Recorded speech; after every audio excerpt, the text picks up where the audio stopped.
dua selama berarti. Doa selatihan berarti maghrib nanti.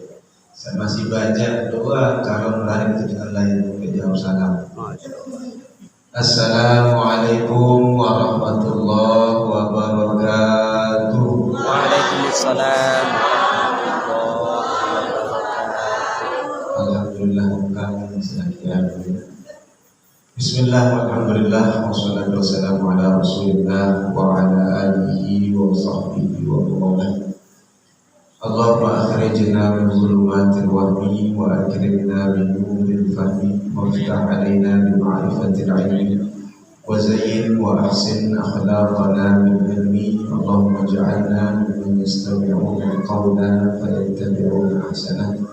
Amma ba'du, rabbi shrah lana sudurana wa yassir lana umurana wahlul 'uqdatam min lisanatina yafqahu qawlana wa saddid alsinatana bihaqqika wa bihaqqi nabiyyina Muhammadin sallallahu alaihi wasallam.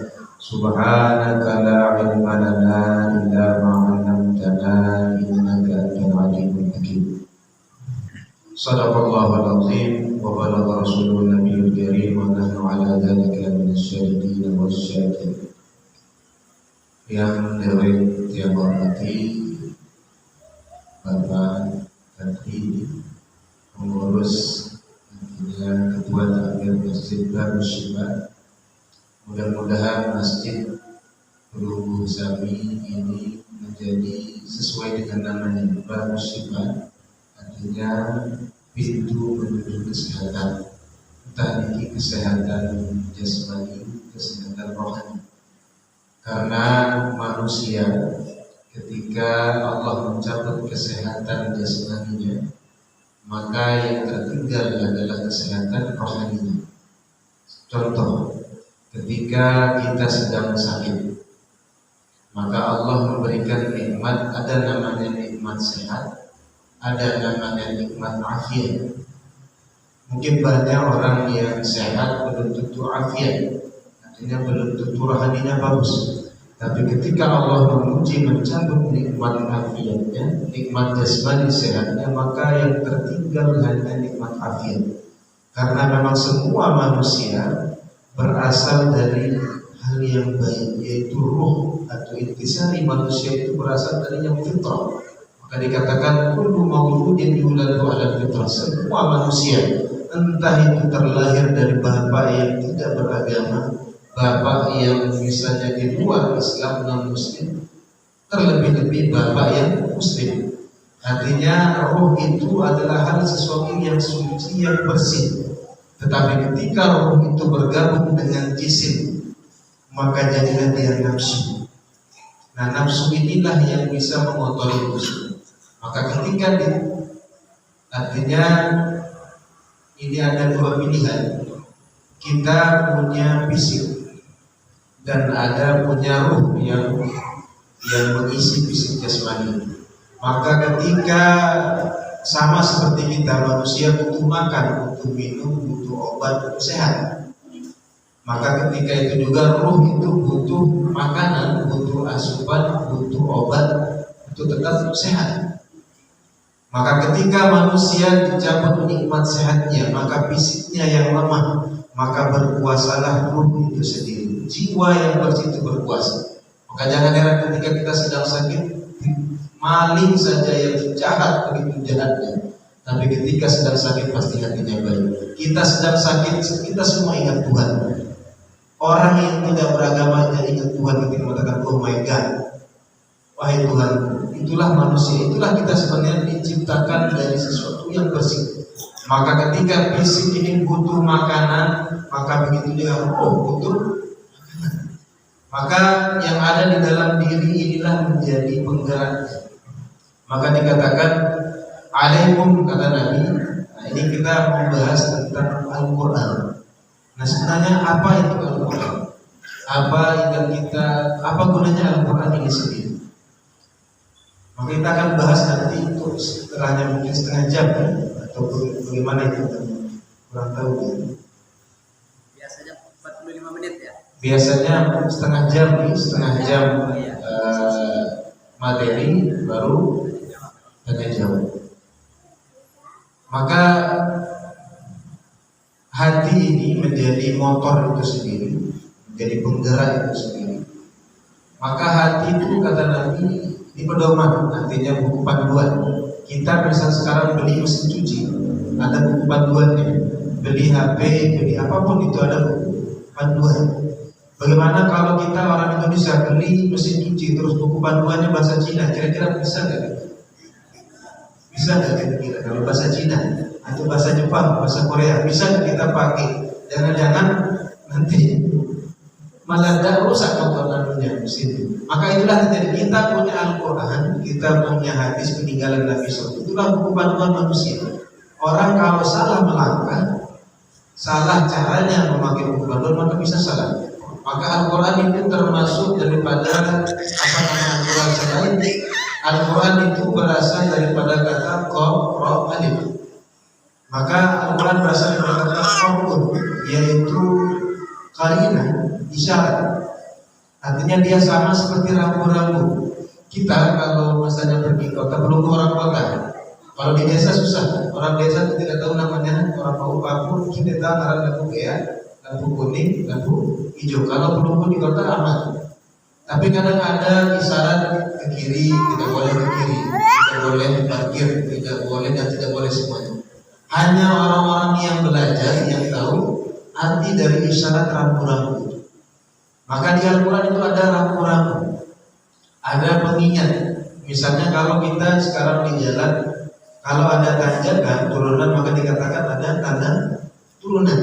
Kalau ada pertigaan ada pertigaan dan sebagainya. Itu kenapa berarti agama sayang dengan kita. Coba kalau nggak ada rambu-rambu, mungkin kita tabrakan terus. Artinya jalan akan rusak, kecelakaan akan terjadi di mana-mana. Misalnya kalau itu tidak ada lampu, tidak ada isyarat ke kiri ke kanan, mungkin kita lolos. Nah, inilah rambu-rambu. Manusia yang tidak memakai rambu-rambu maka susah hidup. Nah, itulah Al-Quran yang kita. Ternyata selama ini kita orang Indonesia terutama, terlebih demi orang Arab, kadang salah memahami rambu-rambu itu. Kita paham ada rambu-rambu, tapi kita tidak paham, tidak peduli dengan rambu-rambu.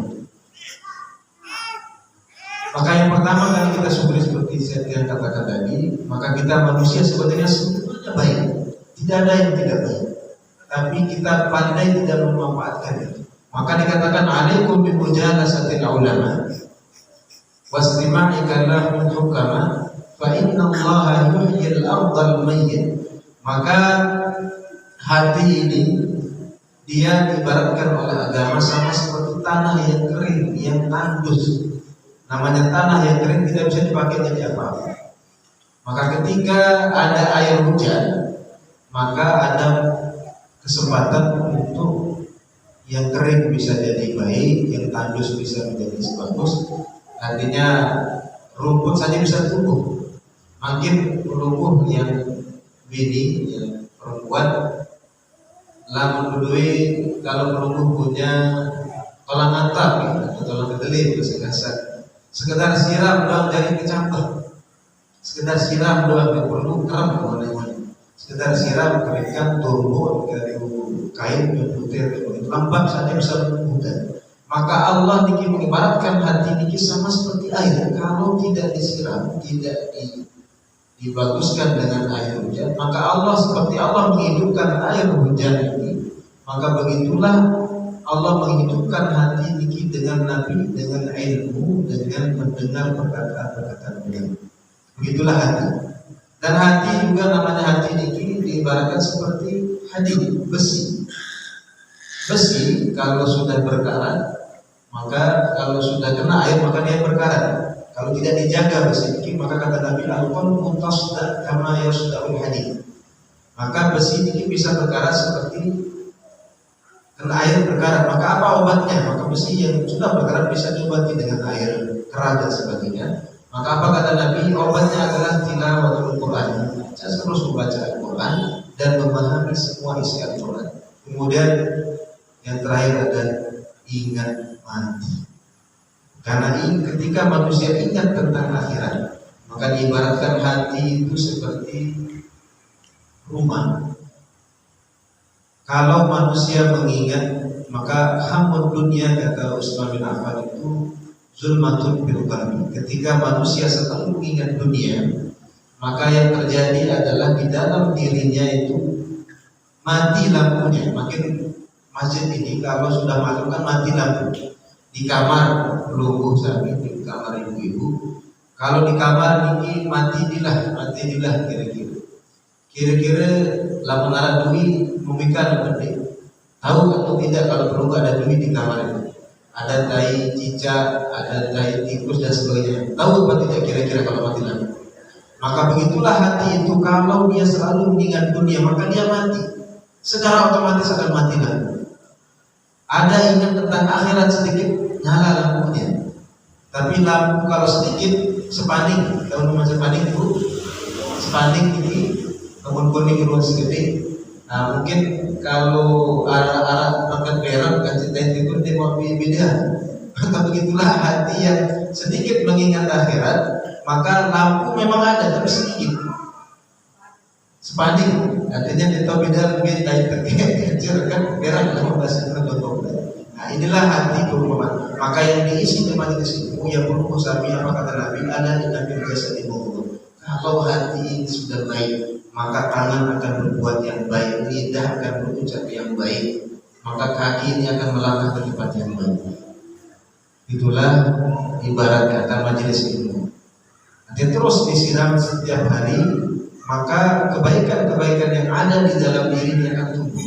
Kalau tidak disiram, jangan katakan apa mungkin kata orang, tidak ngaji sudah saya masuk surga, tidak pergi ke masjid juga saya masuk surga. Kenapa? Karena yang bisa memasukkan orang adalah ridhonya Allah, bukan amal. Iya, itu adalah tipu daya setan. Memang benar yang bukan yang memasukkan Pelungguh Sami ke surga, atau yang Allah memasukkan Pelungguh ke tempat yang baik nanti di akhirat itu adalah ridho Allah. Tapi ingatlah ciri-ciri Allah meridhoi. Maka dikatakan di dalam hadis Nabi ini, "May yuridillahu bihi khairan akharahu qabla mautih." Barang siapa yang Allah ingin kebaikan buat dirinya, maka Allah akan sucikan dia untuk besok sebelum Pelungguh Sami mati. Sahabat bertanya, "Ya Rasulullah, wa ma tahurul amal?" Ya Rasulullah, apa yang dimaksud dengan kesucian ini? Maka apa kata Nabi? Amalun shalih yuwaffiqahu qabla mautih. Ketika Pelungguh Sami dimudahkan ke jalan ketaatan, ketika amalan Pelungguh Sami dimudahkan ketaatan, ketika halal yang baik Pelungguh Sami gampang melangkah, maka itulah menjadi tanda Pelungguh Sami diridhoi oleh Allah Subhanahu wa taala. Memang bukan yang begini yang masuk surga, tapi tanda Allah meridhoi manusia. Maka ridho ini yang perlu kejar, bukan surga Allah Subhanahu wa taala. Ketika manusia sudah ridho dengan Allah, maka semua di lingkungan kita akan ridho. Salah satu contoh, ridho itu adalah makam paling tinggi di sisi Allah Subhanahu wa taala. Ada makam sabar, makam sabar. Orang tidak akan bisa tawakal, tidak akan bisa ridho, tidak akan bisa bersabar, tidak akan bisa semuanya, kecuali harus melewati tangga-tangga. Pelungguh Sami punya bangunan ada lantai 1, 2, 3, 4, 5, 6, 7. Dikira 7 langit yang digambarkan oleh Allah Subhanahu wa taala. Setiap langit ini punya makam tersendiri. Setiap manusia harus melewati setiap tangga-tangga ini. Pelungguh Sami mau redha kepada Allah tidak bisa kalau belum melewati tangga yang pertama. Hanya jin, hanya setan, hanya leak, hanya sehat, saat bau langsung ke lantai itu harus kita lewati lantai pertama, kedua, ketiga. Nah, inilah yang kita bahas bagaimana cara untuk sampai. Nah, ridho Allah yang kita kejar. Allah kalau kita sudah ridho dengan Allah, selingkuhan kita akan ridho. Salah satu contoh Nabi Ibrahim alaihissalam. Nabi Ibrahim ini adalah makam yang beliau dikatakan makam ridho kepada Allah Subhanahu wa taala. Apa yang terjadi ketika beliau hendak dibakar Musa meninggal? Qulna ya naru kuni bardan wa salaman. Maka langit, bumi, dunia dan seisinya akan reda. Api yang aslinya membakar menjadi dingin dan menyelamatkan Nabi Ibrahim. Karena beliau ridho dengan Tuhan.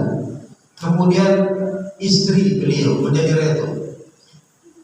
Dia tanya kepada pelungguh misalnya, mana lebih pelungguh suka, pelungguh kerja terus mencari uang rata, tapi istri selalu menuntut, atau kerja standar tapi istri reto? Mana yang kita lakukan? Standar tapi merasa cukup, itulah manusia. Artinya nanti di dalam agama ini ada diagnosa. Kalau pelungguh sampai sekarang periksa ke dokter, maka setelah kita periksa ke dokter, baru kita tahu penyakit kita di mana. Maka orang yang tidak pernah datang ke majelis ilmu tahu kan tidak tahu kalau dirinya sakit. Nabi Ibrahim alam itu, istrinya itu. Contoh di dalam agama ini dikatakan ketika beliau hendak meninggalkan istrinya. Ketika beliau hendak meninggalkan istrinya, ketika beliau sampai di Mekah yang kering tandus kerontak, tidak ada apa-apa, tidak ada buah-buahan. Pelungguh kalau pernah ke Mekah, ada yang murah, soal pelungguh serbinan, pelungguh lihat Mekah itu gunungnya batu semua, tidak seperti gunung kita di Indonesia, kering tandus. Tapi ketika beliau mau pergi meninggalkan Mekah, meninggalkan istrinya Siti Hajar, apa kata Siti Hajar? Mau kemana wahai Ibrahim? Belum tidak bisa menjawab, namanya Siti karena berbeda. Jawab sendiri. Sampai 3 kali Siti Hajar menanyakan kepada Ibrahim, apa kata Siti Hajar setelahnya? Allahu amaraka bihadza. Apakah Allah yang memerintahkan kamu? Apa kata Ibrahim? Iya. Idza billahi mulaihi. Maka istrinya mendengar ketika Allah memerintahkan engkau wahai Ibrahim, maka tenang, Allah yang akan menjaga saya. Maka tidak mungkin Allah akan menyia-nyiakan saya juga. Ketika beliau itu anaknya itu contoh, ketika Nabi Ibrahim mengatakan kepada anaknya, ya bunayya inni ara fil manami anni adbahuka fanzur madza tara. Wahai Ismail, anakku, anak kesayanganku, Allah memberikan aku mimpi, di mimpi aku disuruh untuk menyembelih engkau. Bagaimana pendapat kata itu yang mungkin lain. Kalau kita tidak bapak dia pilih gorong, tidak. Beliau apa yang dilakukan Nabi Ismail belum jadi nabi. Apa yang dilakukan ketika bapaknya rela kepada kebutuhan Allah Subhanahu wa taala. Apa yang dilakukan? Ya abati if'al ma tu'mar satajiduni insyaallah. Ya Ibrahim, bapakku yang saya sayangi, kalau memang itu perintah Tuhan, silakan jalan. Insyaallah saya akan sadar. Maka ketika manusia redha, maka semua ada di kita redha dari keputusan Allah. Istri kita redha, anak kita redha. Mungkin sekarang banyak uang, kerjaan sukses, tapi istri selalu menuntut, anak selalu menuntut. Kenapa? Karena redha. Salah satu bukti kita memilih manusia, memilih dunia daripada akhirat. Karena padahal sebenarnya kita di dunia ini diciptakan hanya untuk tempat meninggal, bukan tempat tinggal kita. Tempat tinggal kita adalah akhirat nanti. Kita diciptakan bukan untuk dunia, tapi untuk akhirat. Maka orang yang mementingkan akhirat, mementingkan dunia daripada akhirat, maka ulama mengatakan man kana yuridu, Allah berfirman, man kana yuridu harzad dunya nutihi minha. Siapa di antara kalian yang ingin dunia, saya kasih, kata Tuhan. Wa man kana yuridu harzal akhirah nazid lahu bi harzihi. Kalau kalian minta akhirat, maka dunia juga saya akan kasih. Salah satu contoh, ketika pelungguh sapi menanam padi, bukankah rumput itu tumbuh? Tapi ketika pelungguh sapi menanam rumput, jangan harap akan tumbuh padi. Maka itulah umpamanya. Artinya kalau kita meminta Allah, maka dunia akan ikut dengan kita. Kalau kita meminta akhirat, maka tadi akhirat dunia itu akan ikut kita. Kalau kita nanam padi, insya Allah rumput pun akan tumbuh. Maka ketika kita dunia apa malah kita jangan harap nanti. Di Al-Quran ini menjadi pedoman cerita kejadian yang akan terjadi nanti, yang sebelum terjadi, yang sudah terjadi nanti. Di Al-Quran ini diceritakan wa yauma ya'udzu zalimu 'ala yadayhi wa yaqulu ya laitani ittakhadhtu ma'a rasuli sabila. Akan datang suatu hari orang-orang yang zalim di dunia, orang-orang yang tidak pernah ingat di dunia. Maka apa katanya? Tangannya dengan penyesalannya alai tadi. Ya Allah, sungguh saya sangat menyesal sekali saya tidak menjadikan Nabi Muhammad Nabi yang memberikan kita jalan menuju Tuhan itu. Saya tidak ikut, kayaknya saya salah jalan.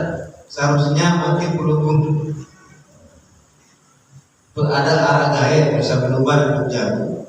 Maka yang tahu jalan di jauh gaib. Titik sampai sok mantap, jangan sampai kita sok mantap paham. Insya Allah gampang. Ternyata nanya ke orang lain yang bukan gaib kita,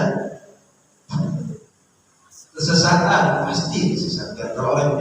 Maka yang punya jalan menuju Tuhan hanya Nabi Muhammad SAW. Maka akan datang hari, jangan sampai peluluh sapi yang mengatakan perkataan. Maka dia akan menggigit jarinya dengan penuh penyesalan. Ya Allah, nyesal saya tidak menjadikan Nabi Muhammad menjadi suri teladan saya. Nabi Muhammad adalah salah satu jalan menuju Tuhan. Pelunggu sapi sering membaca alif lam mim. Alif itu Allah, al itu al-abdul, artinya sempurna kehambaan itu. Kalau sudah mim yaitu Muhammad, artinya orang tidak akan sampai kepada Tuhan kecuali melewati atau lewat Nabi Muhammad SAW. Maka dikatakan sholawat itu adalah silah penyambung kali ke Nabi Muhammad SAW. Maka yang pertama kali bersyukur adalah nikmat, yang ketiga adalah nikmat iman kepada Allah Subhanahu wa Ta'ala. Maka sila bareng-bareng mengucapkan alhamdulillah rabbil alamin. Iman itu ibarat kata seperti peluru sapi di dunia ini adalah pokok dari semuanya. Kalau peluru sapi di dunia Nabi jadi makanan pokok, Cina, kira-kira. Apa jadi makanan pokok kita orang Indonesia? Apa? Arah kalau beras, kalau belum mamam beras. Kalau ayam nasi, peluru sapi nasi tapi berasal dari. Artinya dengan iman ini sama kita manusia. Dengan beras ini menyamakan manusia. Mau dia presiden, jabatannya orang kaya, orang miskin, apapun pekerjaannya, maka makanannya sama. Di akhirat ini pelunggu sapi akan dipanggil nanti di akhirat dengan nama pelunggu sapi, dengan nama kita dan nama bapak kita. Tidak ada tuan guru, tidak ada kiai, tidak ada presiden, tidak ada apapun itu. Maka kita semua sama di hadapan Allah Subhanahu wa Ta'ala. Maka kita semua sama perempuan, sama perempuan dengan laki-laki punya jalan menuju surga. Ketika sab sholat, tidak ada yang membedakan orang kaya, orang miskin, tidak ada yang membedakan antara orang kaya, orang miskin bisa mendapatkan sab pertama. Maka inilah cara Allah menyamaratakan manusia. Maka iman itulah yang menyamakan kita manusia. Itulah yang membuat kita bersatu saudara. Itulah yang kami syukuri, nikmat iman kepada Allah Subhanahu wa Ta'ala, kemudian nikmat sehat jasmani, kemudian sehat rohani kita, kemudian nikmat kesadaran kita akan umat beragama, kesadaran kita akan menjadi muslim yang sejati. Orang muslim adalah liman kana yarjullaha wal yawmal akhir. Tujuan akhir kita adalah akhirat, bukan dunia. Maka orang muslim juga adalah tujuan akhirnya adalah akhirat. Pelunggu sapi di masing-masing pelunggu sapi ada cara Allah mengenalkan dirinya. Maka yang kedua, kita jangan pernah lupa berselawat kepada Nabi Sallallahu Alaihi Wasallam dengan ucapan Allahumma salli ala Sayyidina Muhammadin wa ala Sayyidina Muhammad. Seperti yang dia katakan, sholawat ini adalah jalan tali penyambung antara pelunggu sapi dengan Allah Subhanahu wa Ta'ala. Ketika manusia berselawat kepada Nabi, siapapun berselawat kepada Nabi, maka apalagi di hari Jumat, maka apa kata Nabi? Rasul menceritakan ada malaikat yang diutus di atas kubur, kemudian mengatakan, ya Rasulullah, fulan ibnu fulan yusalli alaihi. Ya Rasulullah, mestinya dia Taufik ibni Imran berselawat kepada engkau wahai Rasulullah SAW. Bagaimana bangganya kita dikenal oleh Nabi. Nanti akan datang hari di mana miliaran manusia mengantri untuk menentukan nasibnya. Makin penunggu antri BLT, antri sampai misal sampai sekat antrian. Teman kira-kira untuk panggilan dulu. Bukan selesai urusan. Ketika belum kenal orang dalam, maka begitulah nanti ada akhirat itu tidak ada yang disebut. Maka ketika belum sampai dipanggil dia bulan, ibu bulan sila di kehidupan. Maka tersambut, terkenal si kepala desa bahwa sudah jadi lubang, kebem dia jadi mobil langsung. Itulah orang yang dikenal sama Nabi ketika belum satu berselawat satu kali Allah lewat lisan malaikatnya mengatakan ya Rasulullah bulan ibu bulan saudara sangat bangga maka kita. Lalu sekarang berkenalan dikit sekali bedai lema sebulan kemudian balik kira-kira masih tengah tak berdiri kiri-kiri bedai tengah sama sekali bedai maka semakin sering Rasul mendengar pasangan nama kedua sangat bahagia orang yang selalu bersama. Orang tidak akan pernah mengenal Allah Subhanahu wa taala kalau belum mengenal Nabi. Orang tidak akan pernah mengenal Nabi Muhammad kecuali dia sering berselawat kepada Nabi sallallahu alaihi wasallam. Inggih seperti yang dikatakan tadi perlu saya akan bahas tafsir Al-Qur'an. Satu surat saja kita bahas, tapi intinya makin ada salah satu kalam kata ulama seperti itu yang katakan tadi Niki sebagai hujan yang menyiram hati pengurusan.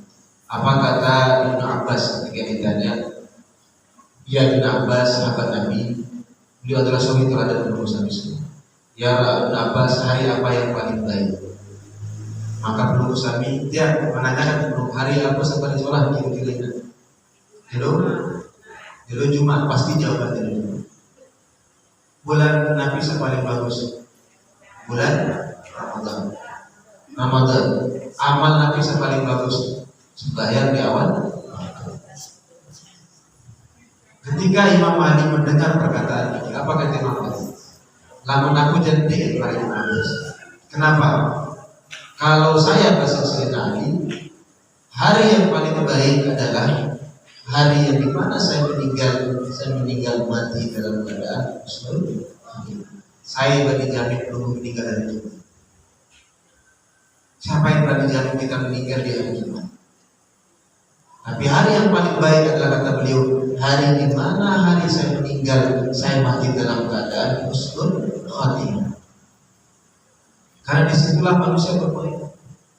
Hati setan ini ketika mendekati ajal pengurusan, kering di tenggorokan, panas hati, butuh air. Setelah datang setan menggoda manusia. Banyak orang tidak selamat di akhir hayatnya. Maka pengurusan ini ketika uzkurullah firrahayatullah bersyukur. Maka ketika ada kesadaran pengurusan ini, ingatlah Tuhan di waktu lapang. Maka Allah akan mengingat pengurusan ini nanti di waktu sakratul maut. Begitu banyak manusia yang tidak selamat di hari-hari. Maka hari yang paling baik, kalau perlu katakan hari Jumat hari yang paling baik. Begitu banyak pemuda yang tidak pernah naik masjid selain hari Jumat. Begitu banyak manusia yang tidak pernah naik ke masjid selain hari Jumat. Begitu banyak orang yang tidak pernah zikir baca Quran kecuali malam. Yasin enggak baca. Begitu banyak manusia yang tidak pernah zikir selawat kecuali hari Jumat. Kalau kita katakan namun saya bani jamin bangkit mati di Jumat. Ketika ditanya bulan Ramadan, alam aku dan bilang bulan Ramadan kah terus ngaji. Nah bulan Ramadan kah berarti bulan Ramadan sepi masjid. Karena banyak orang menyembah waktu dan menyembah hari, tidak menyembah Allah Subhanahu wa taala.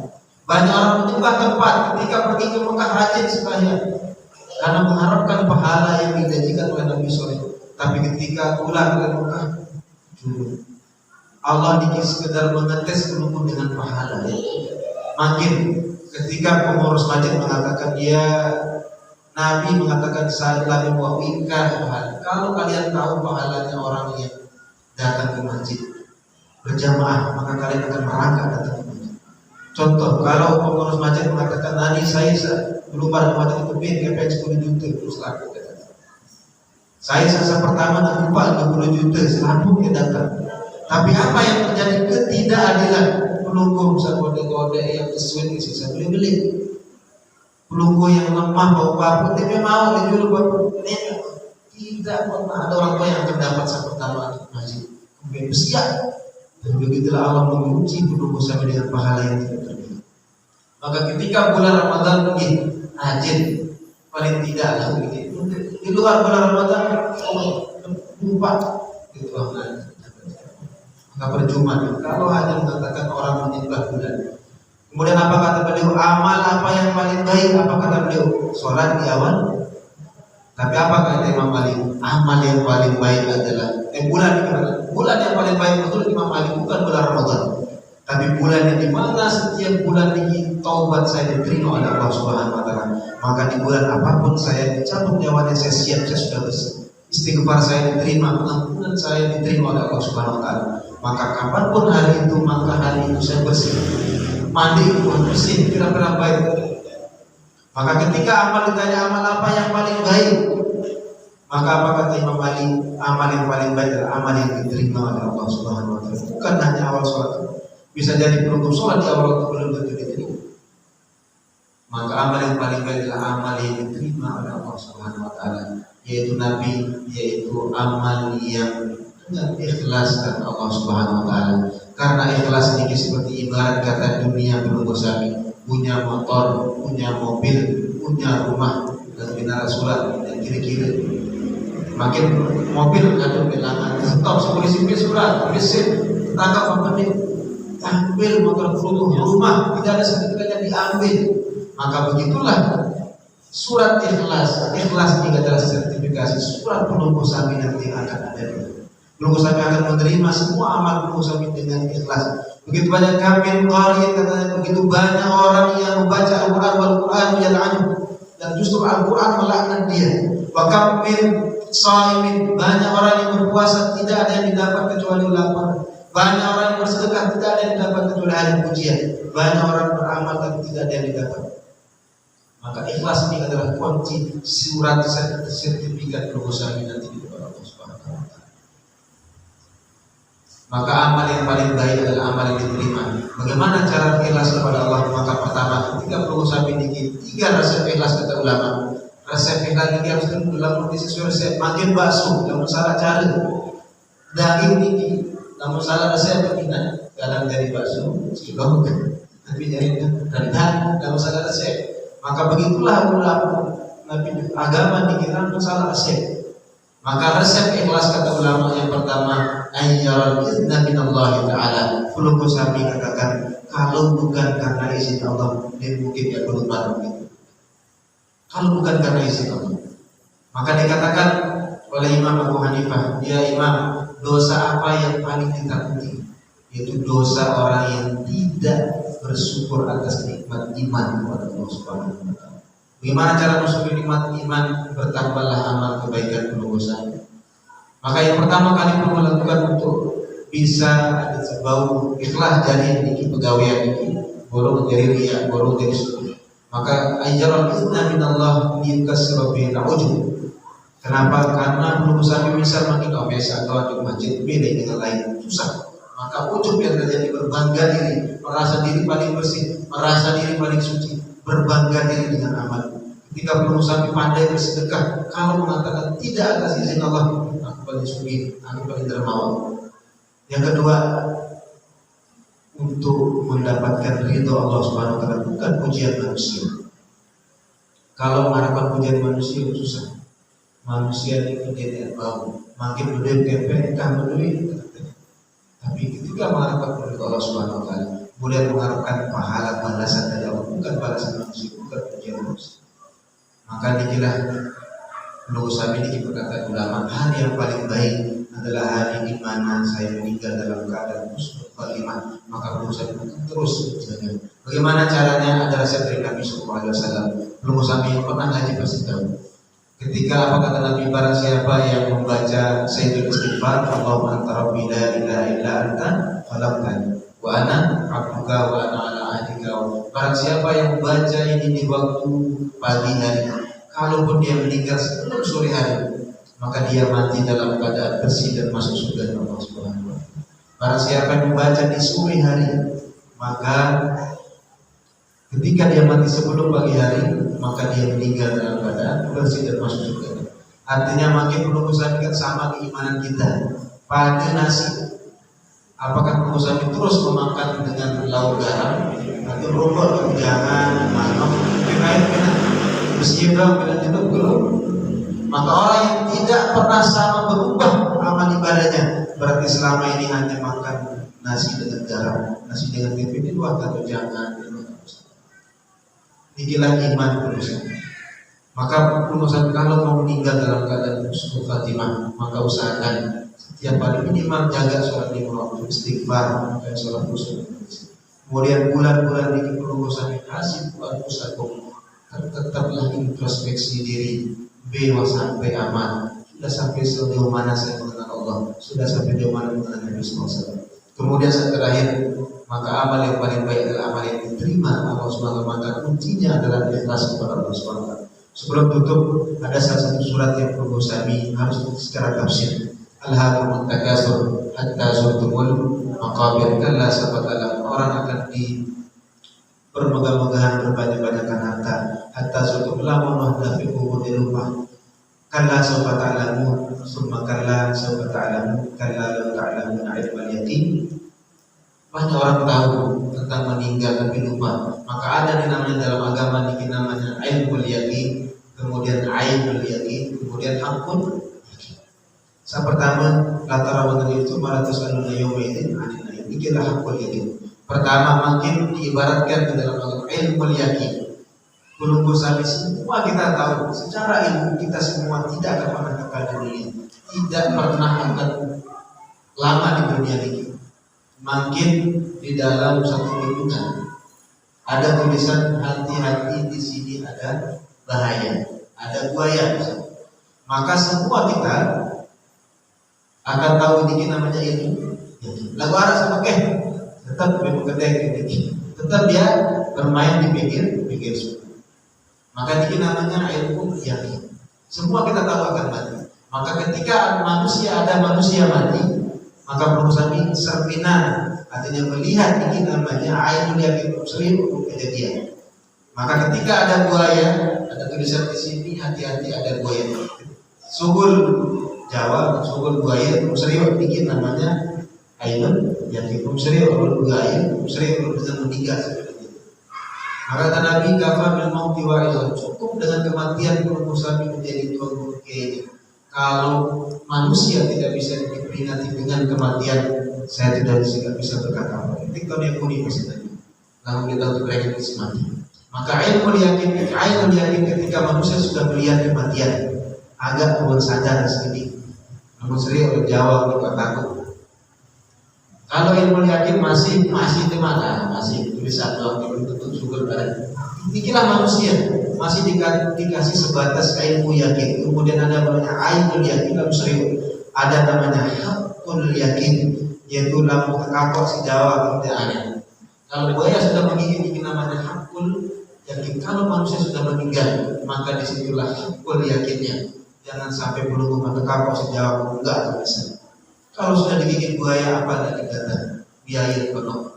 Kalau sudah digigit sudah dijemput oleh malaikat maut, maka apa tadi kata? Kita tahu itu sudah begitu banyak orang sekarang di akhir di kubur ini mengatakan ya malaikat istadzan usalli ya Allah malaikat sembahyang mana sekaan izinah sembahyang mana sekali tasbih. Tapi apa kata malaikat tidak bisa. Maka jangan sampai menunggu nanti datang hakul yakin tekakau mesti mengikat tekakau setiap pesan. Maka tinggal secara tafsir, maka dikatakan ini adalah ada namanya ilmul yakin, ada namanya ainul yakin, ada namanya hakul. Maka selalu harus ingat, perlu sampai kalau belum sampai kepada derajat hakul yakin, maka perlu sampai harus terus membaca agama. Tahu bisa ilmu. Mungkin manusia pernah tahu ada pikir ada Jawa, lalu masih pernah manusia. Di sini sering terjadi kecelakaan, banyak orang tidak peduli. Tetap dengan berdamai luar keringnya, baru sadar. Itulah namanya hakul yakin. Jangan sampai cukup Allah memperingati perusahaan dengan ilmu yakin. Karena akhir kalau sudah berusaha bersih dari amal, barulah Allah mendatangkan hakul yakin. Mudah-mudahan ini bermanfaat. Nah, pas ini. harus terus sebenarnya. Kalau terus disiram perlu, insya Allah. Namun ingat akhirat, namun ingat akhirat nyanyi tidak. Segede gas panik, itu beda kayak gitu. Semakin besar cahaya lampu ini, maka semakin jelas pandangan Muhammad. Kalau Muhammad diciptakan bukan untuk dunia, tapi Muhammad diciptakan. Muhammad ini bisa Muhammad yang ibu-ibu. Kalau belum baik, maka laki-laki di luar sana itu akan baik. Maka begitulah kata Nabi. Maka Nabi Muhammad itu perempuan biasa. Muhammad ini cepat masuk surga Allah Subhanahu wa taala. Lebih cepat dari kita laki-laki. Maka mudah-mudahan kalau Muhammad baik, maka perlulah peradaban manusia. Kalau perempuan sudah baik, maka masyarakat akan baik, suami akan baik, sosial akan baik, negara akan baik. Mudah-mudahan ini bermanfaat buat kami saudara kita ampun sudah bergabung sekali salah. Mungkin kalau ada pertanyaan, mudah-mudahan bisa kita diskusikan bareng-bareng. Tahun-tahun yang jawab, nanti walau aja. Diskusikan barang-barang sekedar nikah terdewek Al-Quran Muslim Qur'an Al-Quran Hadha wa astagfirullahi lakum Barakallahu li wa lakum. Assalamualaikum warahmatullahi wabarakatuh. Langsung aja, ini mungkin ada yang mau ditanyakan.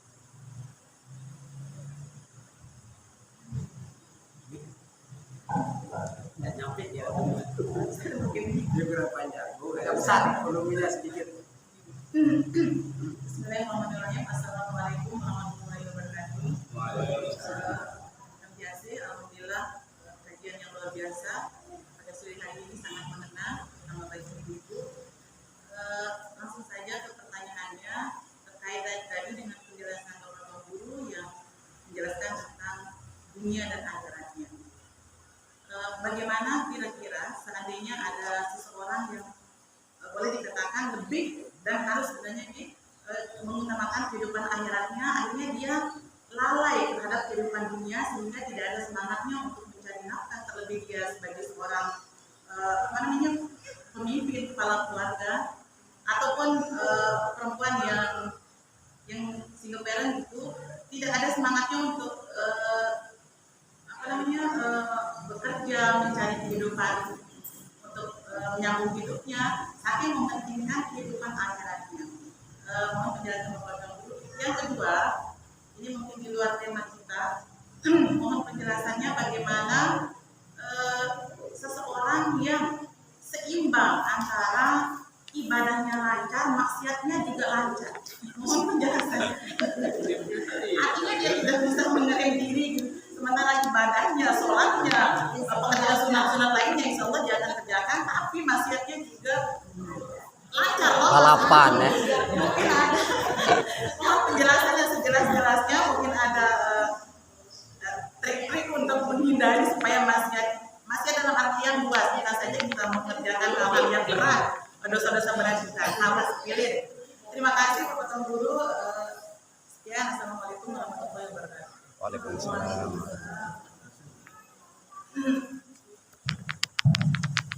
Bismillahirrahmanirrahim.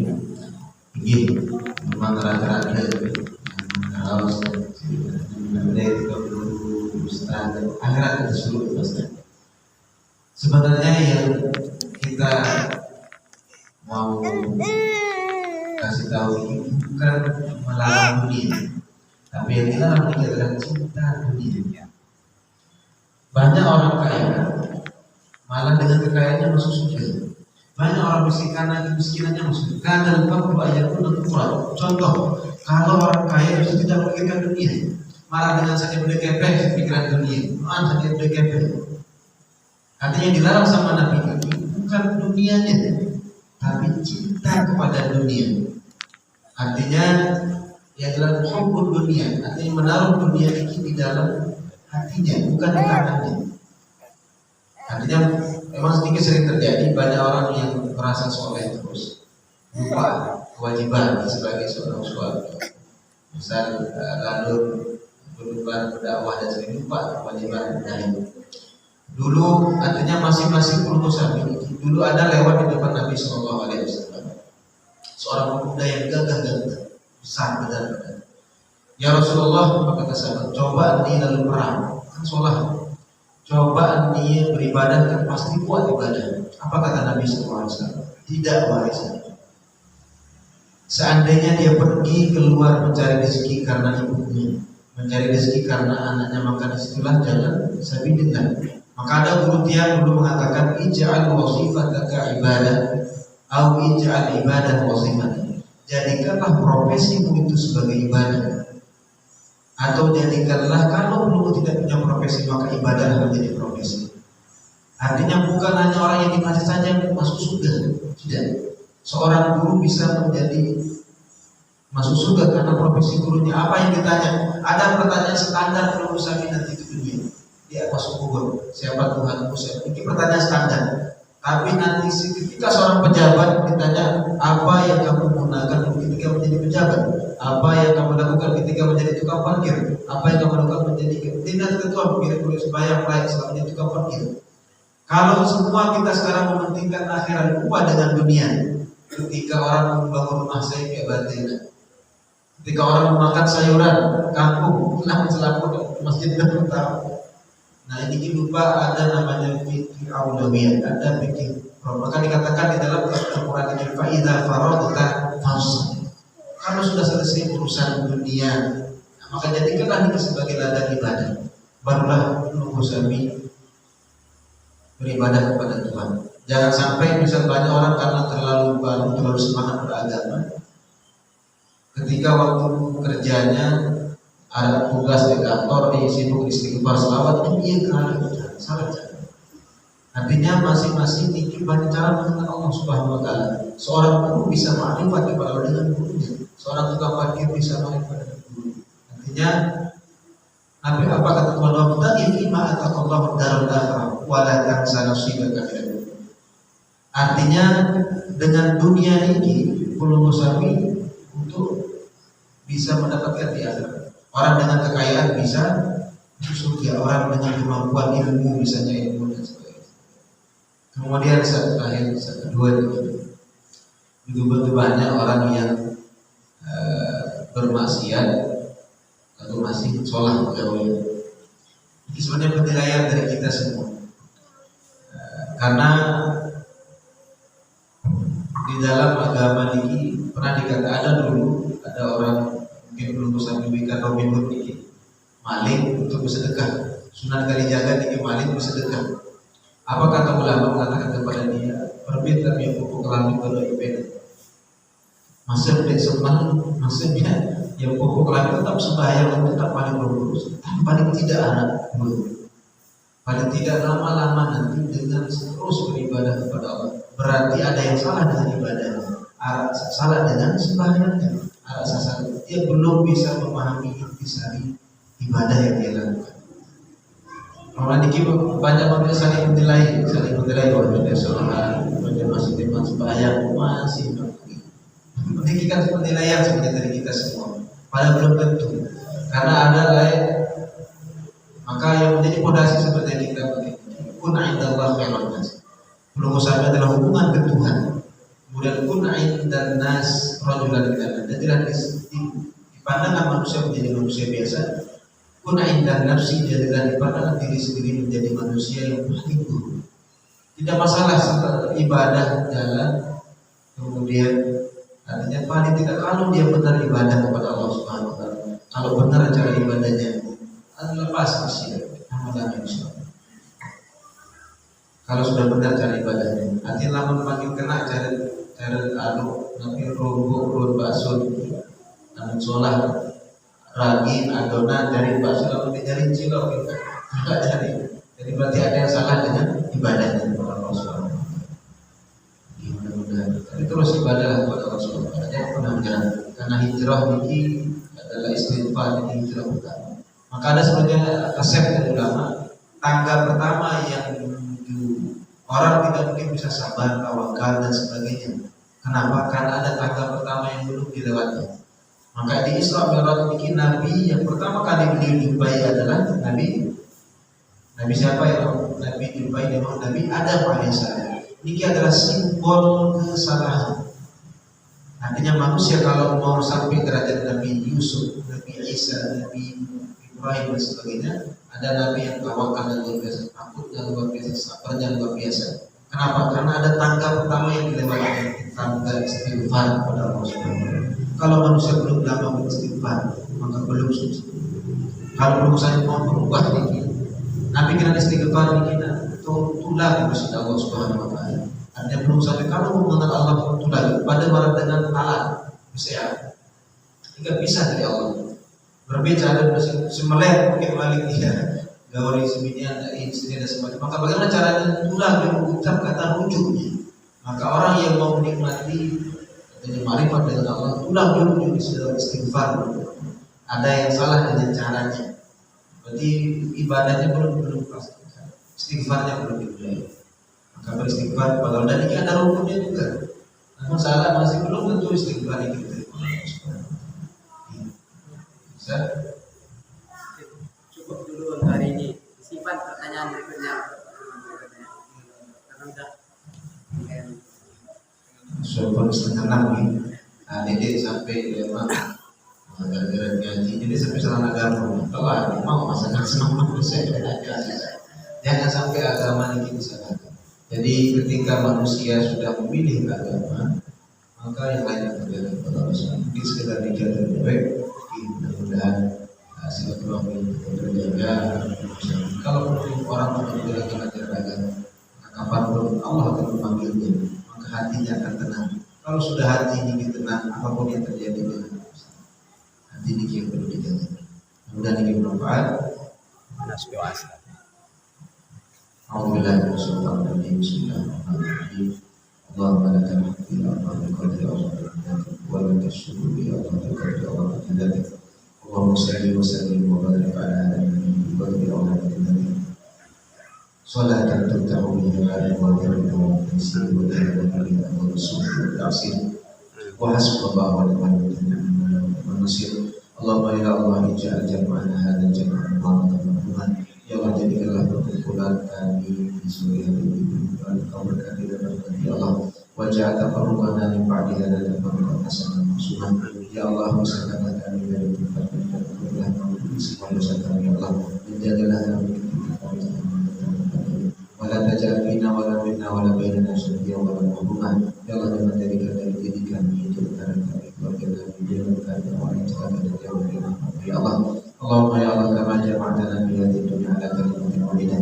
Ya Allah sebagaimana Engkau telah bukan kami dalam satu kalimat tauhid la ilaha illallah, dalam satu keluarga, dalam satu desa, dalam satu dusun, maka kumpulkanlah kami di antara satu sama-sama yang saleh dan salihin. Rabbana taqabbal minna innaka antas samiul alim wa tub 'alaina innaka antat tawwabur rahim. Urzuqna ya Allah khairid dunya wal akhirah wa khtir lana husnal khatimah. Ya Allah biha ya Allah biha ya Allah biha husnul khatimah. Rabbana atina fid dunya hasanah wa fil akhirati hasanah wa qina adzabannar. Sallallahu alaihi wasallam Muhammadin nabiyil wa ala alihi wa sahbihi ajma'in. Wa akhiru da'wana